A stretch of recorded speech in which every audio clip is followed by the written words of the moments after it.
तरफ दुनिया की ताकतवर और दूसरी बड़ी फौज इंडियन आर्मी के 14,54,000 जवान, तो दूसरी तरफ से पाकिस्तान के सिर्फ 6,50,000 जवान। भारत के पास 2,200 तैयारे, 550 फाइटर जेट, तो जवाब में थे पाकिस्तान के पास सिर्फ 1,400 तैयारे और सिर्फ 350 फाइटर जेट। एक तरफ भारत के सैकड़ों टैंक, हजारों ड्रोन, जबकि लाखों मिसाइल थे, तो दूसरी तरफ पाकिस्तान के चंद टैंक, चंद 100 ड्रोन और चंद हजार मिसाइल थे। साल 2019 हो या फिर 2025, हमेशा पहल भारत की तरफ से किया गया और जवाब पाकिस्तान ने दिया।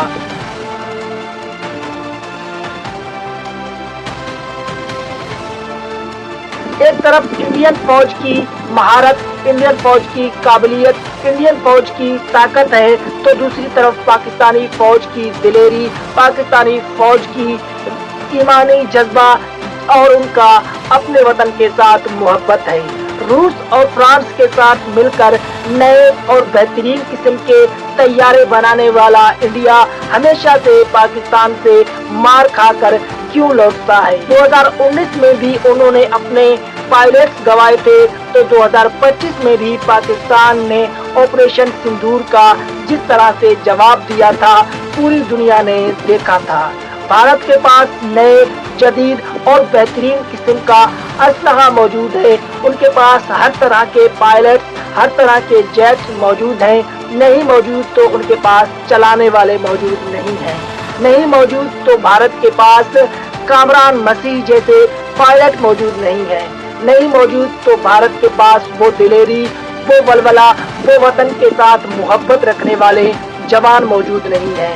अब खुलासा मैं आपके साथ शेयर करता हूँ। 1947 से लेकर आज तक भारत हमेशा या तो पाकिस्तान के साथ जंग करता है या फिर उनकी चीन के साथ दुश्मनी रहती है। कभी वो पाकिस्तान के मदरसों और मस्जिदों में अटैक करके ये दावा करता है कि उन्होंने मिलिट्री के अड्डे उड़ाए, तो कभी वो दरख्तों को मारकर ये दावा करता है कि उन्होंने पाकिस्तान में आतंकवादी दहशतगर्दों का ठिकाने उन्होंने तबाह किए हैं। लेकिन दूसरी तरफ पाकिस्तानी फौज है जो ताकत में कम है, जो अपनी तादाद में कम है, लेकिन उसके पास सलाहियत और दिलेरी मौजूद है।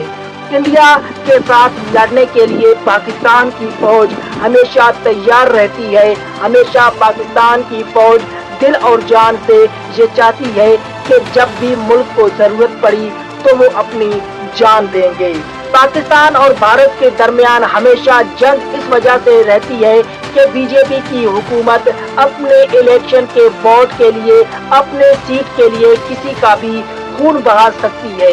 जिस तरह से बीजेपी की हुकूमत ने पुलवामा का ड्रामा रचाया था, ठीक उसी तरह उन्होंने पठानकोट एयरबेस का भी दावा रचाया था, जिसके बाद उन्होंने पाकिस्तान में चंद मिसाइल फेंके थे, चंद उन्होंने अटैक किए थे, जिसका उनको जवाब मिला। तो उसके बाद उन्होंने अपनी आवाम को बेवकूफ बनाकर वोट उनसे लिए, और जब वो इक़्तिदार में आई तो उसके बाद उन्होंने कुछ नहीं किया।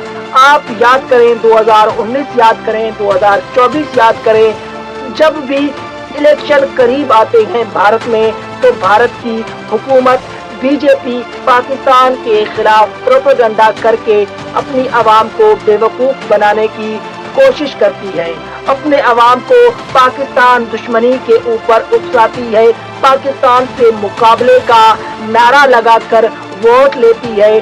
अगले 3 साल वो जब सिलेक्ट हो जाती है तो खामोश रहती है, और जब इलेक्शन करीब आता है तो फिर वो इस तरह की हरकतें करती है। जबकि पाकिस्तानी फौज का शुमार दुनिया की बहादुर तरीन आर्मियों में किया जाता है। पाकिस्तानी फौज के पास अगर हथियार कम हो, अगर उनके पास टैंक्स मौजूद ना हो, अगर उनके पास गोला, असलहा, बारूद मौजूद ना हो, लेकिन फिर भी वो अपनी सलाहियतों से, अपने वतन की मोहब्बत से और अपने ईमान के जज्बे से दुनिया को हैरान कर देते हैं। चाहे 1965 की जंग, चाहे 1971 की जंग, चाहे आप कारगिल को पढ़ कर देखें तो हमेशा पाकिस्तान ने इंडिया को मुंह तोड़ जवाब दिया।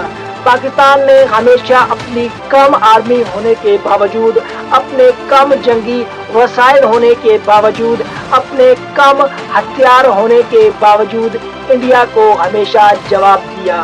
पाकिस्तान और इंडिया के दरमियान अब मैं चाहता हूं कि कोई जंग ना हो और पाकिस्तान और इंडिया की आवाम सुख चैन का साथ ले, लेकिन इसके लिए इंडिया की आवाम को आगे आना होगा और उनको बीजेपी की हुकूमत को खत्म करना होगा, क्योंकि बीजेपी न सिर्फ पाकिस्तान मुखालिफ एजेंडे इस्तेमाल करती है, बल्कि वो पाकिस्तान, इंडिया जहां कहीं पर भी उनको जरूरत होती है वो लोगों को मरवा कर अपने सीट लेने की कोशिश करती है।